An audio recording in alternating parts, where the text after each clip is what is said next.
রাসূল সাল্লাল্লাহু আলাইহি সাল্লামের পক্ষ থেকে মহিলাদের জন্য 5টি উপদেশ।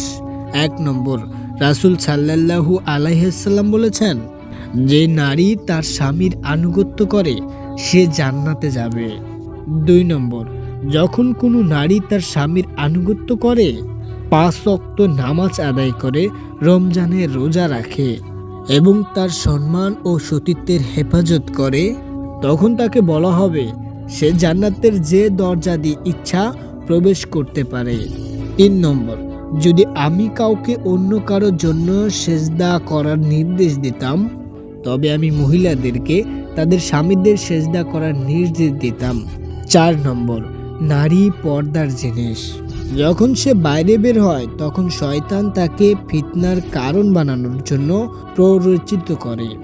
5 নম্বর, সর্বোত্তম নারী সেই যে যখন তার স্বামীকে দেখে তখন তার স্বামী খুশি হয়। যদি সে তাকে কোনো নির্দেশ দেয় তবে সে তার আনুগত্য করে এবং তার জীবন ও সম্পদে স্বামীর ইচ্ছার বিরুদ্ধে চলে না।